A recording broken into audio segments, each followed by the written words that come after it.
Every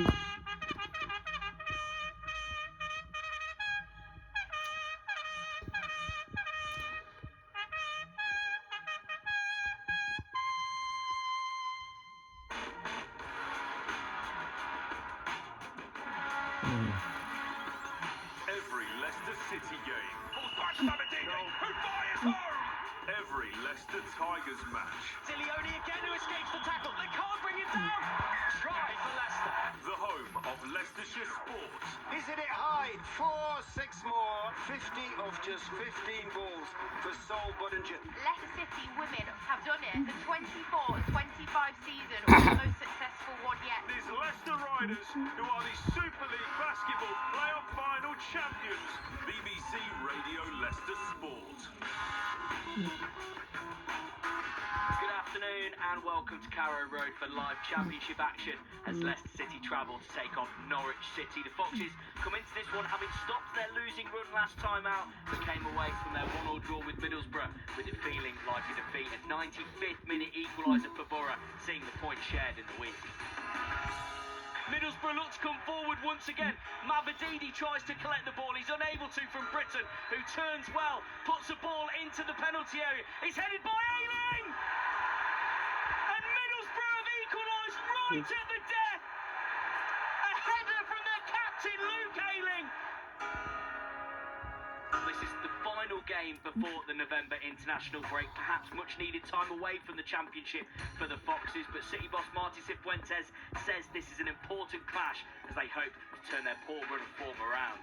The last few games, last couple of games, we need to produce more, attacking-wise, for instance. But the most important is the kind of culture that we need to set. I think that it's absolutely fundamental that we understand what is the long term, but at the same time, this division doesn't give you a break. You need to be at top of your qualities.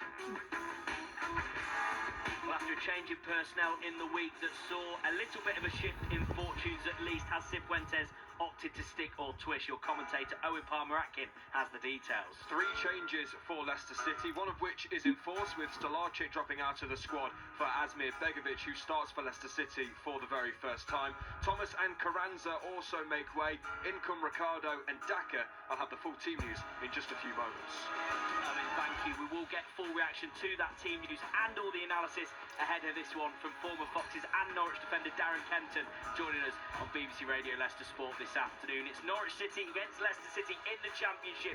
Kick-off is at 3 o'clock. I'm Jack Rafferty on your home of live local sport. This is BBC Radio Leicester. Every Leicester City game.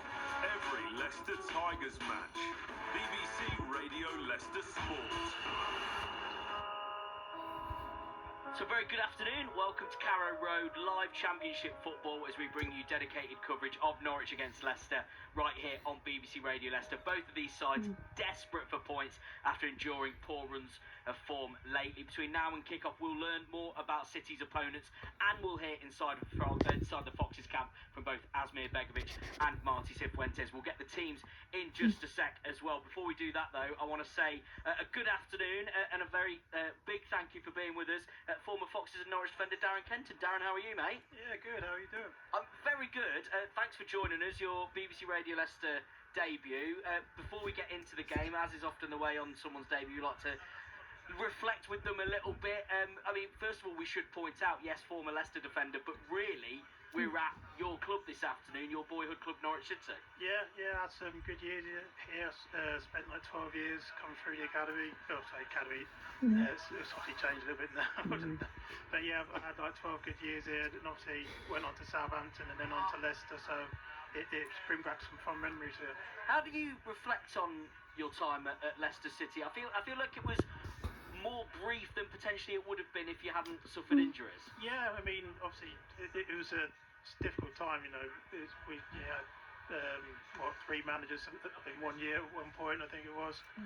Obviously when Milan Mandaric come in, he wanted to change the direction of the club. He brought in something like 13 players in one summer, and some of us had to be moved on, but by Christmas I think about 10 of those players had been paid up and left the club. So it was a club that was kind of in turmoil at the time, because you know, I don't think Mandaric was in it for the right reasons, but you know, it was a difficult time, but we still enjoyed the time there.